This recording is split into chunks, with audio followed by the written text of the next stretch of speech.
Apa kabar pemirsa? Bertemu lagi bersama saya Alda Gustari dalam Warta Parlamentaria. Kami sudah menyiapkan beragam informasi seputar kinerja dan kegiatan anggota DPR RI. Inilah Warta Parlamentaria selengkapnya.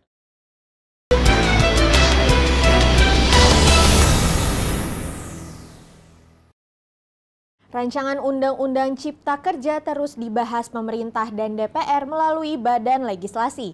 Pengesahan RUU ini diyakini akan mendatangkan investasi dan membuka lapangan kerja, serta menjadi solusi pemulihan ekonomi pasca krisis akibat pandemi COVID-19. Anggota Badan Legislasi Firman Subagio memaparkan, rancangan Undang-Undang Cipta Kerja ditujukan untuk menata iklim investasi dan menghilangkan proses perizinan pendirian usaha yang berbelit-belit. Mengantisipasi terhadap masalah ekonomi nasional, pergerakan ekonomi yang mengalami pelambatan akibat COVID ini, maka kita harus menyiapkan instrumen-instrumen aturan hukum yang bisa dijadikan landasan aturan untuk bagaimana menyederhanakan perizinan-perizinan, menyederhanakan regulasi sehingga iklim investasi dan iklim usaha ini bisa lebih kondusif. Anggota Balik DPR RI Hendrawan Supratikno berpendapat, rancangan Undang-Undang Omnibus Law Cipta Kerja dapat menjadi solusi pemulihan ekonomi Indonesia yang terdampak pandemi global virus corona atau COVID-19. Kemudahan berusaha ini atau sering disebut the ease of doing business ini menentukan bagaimana laju kesempatan kerja bisa diciptakan. The ease of doing business, kemudahan berbisnis ini akan menentukan pertumbuhan ekonomi. Itu sebabnya dalam Omnibus Law ini banyak hal yang akan disederhanakan, banyak hal yang akan dilakukan upaya-upaya untuk penyederhanaan semua dengan harapan para investor itu. Fajar Ilhami dan Teguh Biantoro, TVR Parlemen, melaporkan. Komisi 6 DPR RI mendorong PT Krakatau Steel bisa bersaing dengan produk impor agar ketahanan besi dan baja dalam negeri dapat stabil dengan dukungan regulasi yang diselaraskan dengan Kementerian Perdagangan dan Kementerian Perindustrian. Ditemui usai memimpin rapat kunjungan kerja reses Komisi 6 DPR RI dengan jajaran direksi PT Krakatau Steel di Kota Cilegon, Banten, Wakil Ketua Komisi 6 DPR RI Muhammad Hekal mengatakan, pelaku industri baja dalam negeri beberapa tahun ini mengeluhkan kebijakan impor baja yang terbuka dan membajiri pasar dalam negeri. Nah, ini yang kita minta diselaraskan antara kebijakan di perindustrian juga dengan perdagangan. Karena kita mau pupuk industri baja dalam negeri, selama polisinya tidak mendukung, ya itu akan sulit. Tapi kita juga tuntut bahwa KS harus bisa efisien. Sementara itu, anggota Komisi 6 DPR RI Putu Supatmarudana mengatakan, ketahanan besi dan baja dalam negeri sangat penting. Jangan sampai bergantung dari produk impor. Kita tekankan kepada Krakatau Steel untuk terus melakukan restrukturisasi, mengawal kos mereka agar betul-betul bisa bersaing dan kompetitif. Karena apa? Di satu sisi kita ketahui harus ada regulasi yang memproteksi industri dalam negeri dalam bidang besi dan baja ini. Tapi di sisi lain, Krakatau Steel kita dorong untuk melakukan efisiensi, melakukan pengurangan kos yang berlebih atau kos-kos yang tidak perlu, atau high cost of production ini harus betul-betul dikurangi. Sehingga dari Cilegon, Banten, Mahir Pratama, TVR Parlemen, melaporkan. Pembahasan rancangan RUU Cipta Kerja di Badan Legislasi DPR RI tengah memasuki klaster tata ruang wilayah. Beberapa fraksi sepakat mendalami substansi rencana tata ruang wilayah atau RTRW dan rencana detail tata ruang atau RDTR.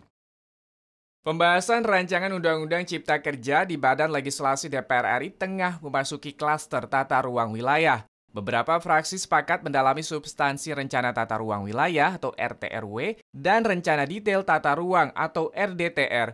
Anggota Balik Ali Tahir mengatakan RDTR masih dalam perdebatan karena menyangkut kekhawatiran terkait dengan fungsi bangunan serta perizinan bangunan gedung di kota-kota yang perlu mendapatkan perhatian. Jangan sampai kesannya Omnibus Law pada sektor ini akan menjadi sentralisasi baru dalam penyelenggara pembangunan yang semangatnya adalah penatalaksanaan, penyederhanaan, sekaligus kemudahan berusaha. Tetapi kemudahan berusaha juga jangan sampai nanti semuanya dipermudah. sehingga terjadi deforestasi di mana-mana. Firman Subagio mengungkapkan dalam pelaksanaan RDTR, Paleg menyepakati harus ada limitasi waktu. Menurut Firman, limitasi waktu penyelesaian RDTR paling lambat harus diselesaikan 1 bulan oleh kepala daerah. Dengan adanya Cipta Kerja ini dilakukan pembatasan bahwa untuk RTDR, rencana tata ruang daerah itu selambat-lambatnya 1 bulan harus selesai. Nah, selambat-lambatnya artinya kalau itu bisa cepat bisa lebih bagus. Nah, kemudian kalau sampai ini tidak bisa selesai maka diambil alih oleh pemerintah satu tingkat dan di atasnya. Itu juga dengan limitasi waktu dan kemudian kalau nggak. Fitian Aunilah dan Zia, TVR Parlemen, melaporkan. Jangan kemana-mana pemirsa, karena kami masih memiliki banyak informasi lain dalam Warta Parlamentaria. Di antaranya datang dari RUU Perikanan yang fokus untuk tingkatkan kesejahteraan nelayan. Setelah jeda berikut.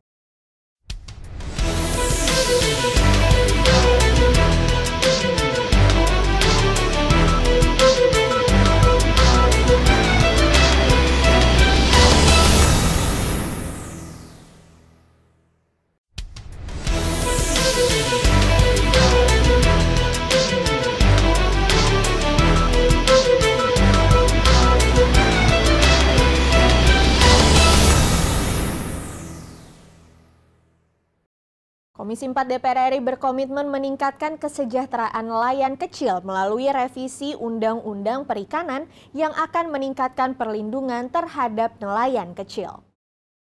Anggota Komisi 6 DPR RI Sulaiman El Hamzah menilai Undang-Undang Perikanan saat ini belum memberikan perlindungan dan perhatian bagi nelayan kecil, sehingga terjadi ketimpangan dengan nelayan besar.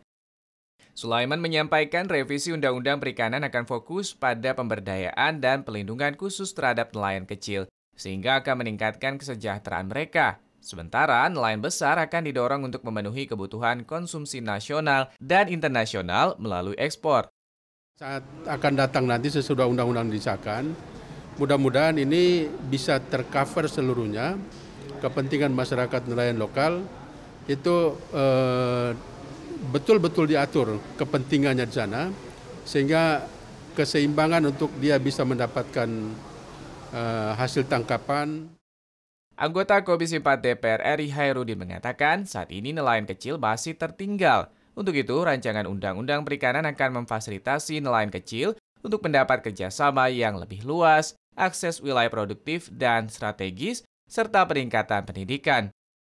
Tidak ada lagi kelonggaran-kelonggaran yang membuat ruang laut kita bisa dijamah sama orang lain sembarangan.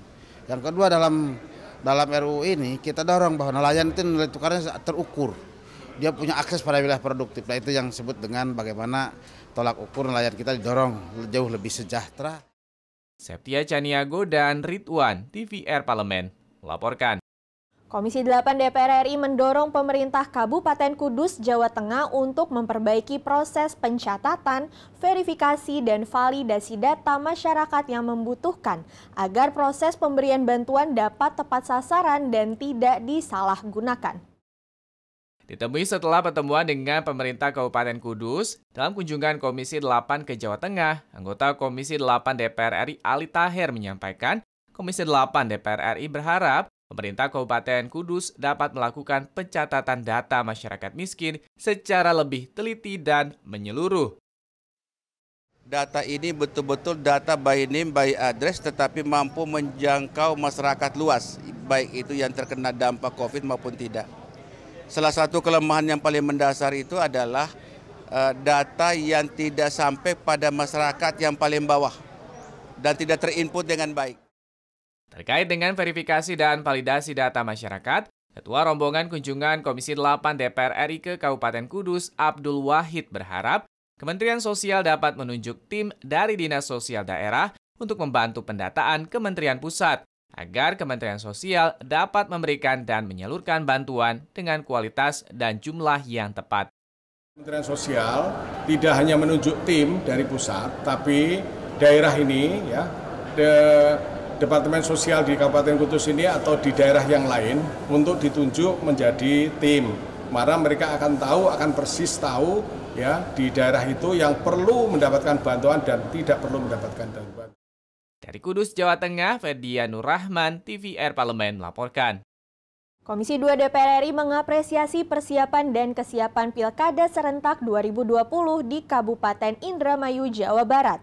Namun DPR RI menekankan penerapan protokol kesehatan dalam pelaksanaan pandemi di tengah pandemi COVID-19.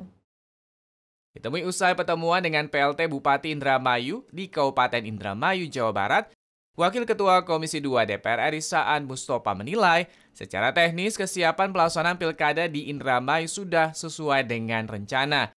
Baik dari penganggaran hingga keamanan sudah tidak menemui permasalahan. Saan menekankan saat kampanye hingga pelaksanaan pilkada harus tetap menerapkan protokol COVID-19 yang ketat. Baik dari penyelenggara KPU Bawaslu secara teknis mereka sudah siap, sudah tidak ada persoalan. Tinggal bagaimana menjaga agar semua tahapan sampai akhir itu benar-benar menggunakan protokol COVID yang ketat. Anggota Komisi 2 DPR RI menyampaikan persiapan pelaksanaan Pilkada 2020 di Kabupaten Indramayu sudah hampir selesai.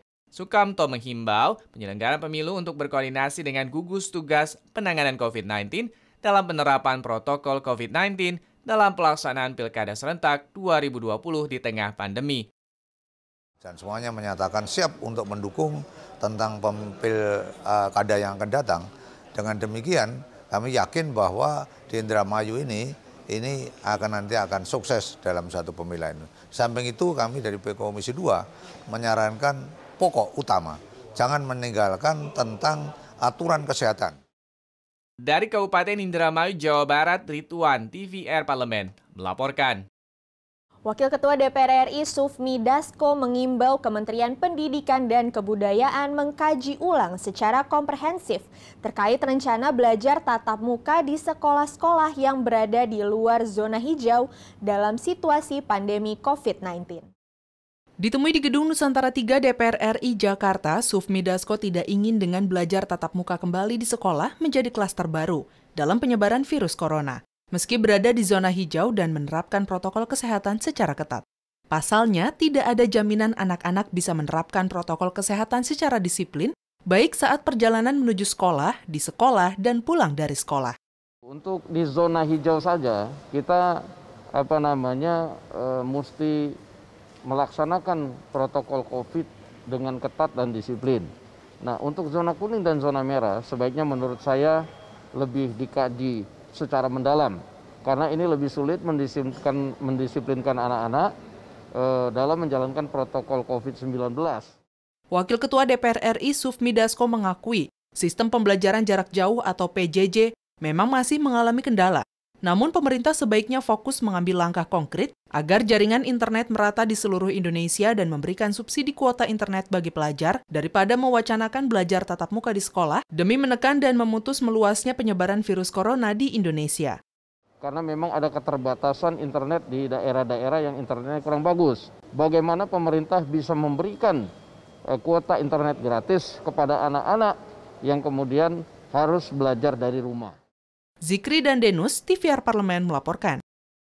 Pemirsa, kami masih memiliki banyak informasi lain dalam Warta Parlementaria. Untuk itu tetaplah bersama kami.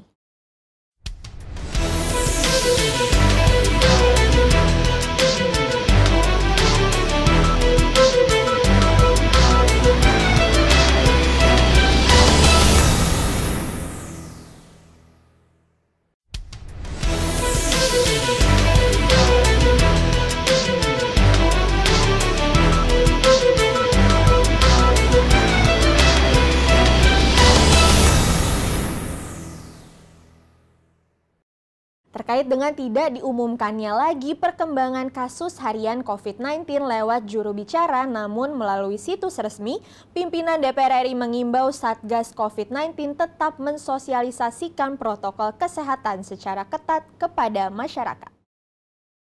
Ditemui di Gedung Nusantara 3 Senayan Jakarta baru-baru ini, Wakil Ketua DPR RI Sufmi Dasko Ahmad mengatakan apa yang dilakukan oleh Satuan Tugas Percepatan Penanganan COVID-19 melalui situs resmi merupakan langkah yang baik untuk mencegah masyarakat panik. Namun Sufmi Dasko menegaskan yang terpenting adalah Satuan Tugas terus melakukan sosialisasi protokol COVID-19 kepada masyarakat agar menghindari naiknya angka penyebaran COVID-19 di Indonesia. Jadi untuk tidak membuat panik masyarakat, mendorong kepada masyarakat untuk juga sering melihat perkembangan, tetapi yang paling penting adalah kami minta kepada Satuan Tugas COVID ini justru melakukan sosialisasi protokol COVID yang ketat kepada masyarakat supaya menghindari angka COVID naik begitu. Dengan diumumkannya informasi mengenai COVID-19 melalui situs resmi, Sufmi Dasko menyarankan Satgas bekerja sama dengan Badan Cyber dan Sandi Negara maupun lembaga terkait lainnya untuk melindungi situs atau web resmi tersebut agar aman dari peretasan atau disinformasi mengenai data COVID-19 kepada masyarakat luas. Ya, kalau itu kita minta otomatis ya kepada BSSN maupun lembaga lain yang dapat melindungi website tersebut supaya kemudian tidak diretas sehingga memasukkan atau terjadi disinformasi kepada masyarakat luas. Terima kasih. Zikri dan Yasser Todenus, TVR Parlemen melaporkan. Pemerintah telah mengkalkulasikan anggaran yang harus disiapkan untuk membeli vaksin potensial untuk melawan COVID-19 di Indonesia dan besarannya adalah sekitar 30 triliun rupiah. Kalkulasi biaya riset vaksin COVID-19 tersebut dihitung dengan menggunakan indikator reproduction number kasus COVID-19 di Indonesia. Dari angka reproduction number itulah, pemerintah bisa mengetahui berapa banyak vaksin yang dibutuhkan bagi masyarakat Indonesia. Anggota Komisi 8 DPR RI, John Kennedy, mengatakan berdasarkan informasi yang didapat dari PT Bio Farma dan Kementerian Kesehatan, harga per satu kali vaksin tersebut berkisar 5 hingga $10 Amerika Serikat. Pasokan vaksin untuk Indonesia tidak dapat dipastikan karena negara pemasok vaksin juga harus menyuplai ke negara lain. Apapun upaya pemerintah untuk mendapatkan vaksin itu harus kita dukung penuh.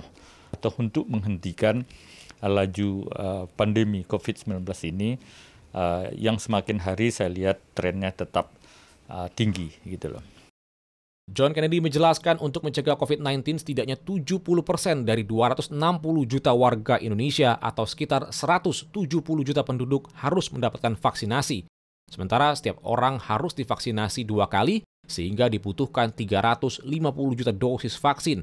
Kalau biayanya itu $5-10 per vaksin, penduduk kita 270 juta jiwa. Katakanlah yang divaksin 200 juta jiwa. Berarti 200 kali $10 Amerika Serikat. Nah, itu 30 triliun itu. Andri Triana, TVR Parlemen melaporkan. Demikianlah beragam informasi seputar aktivitas DPR RI yang sudah kami susun dalam Warta Parlamentaria. Saya Alda Gustari beserta kerabat kerja yang bertugas undur diri. Terima kasih atas perhatian Anda dan sampai jumpa.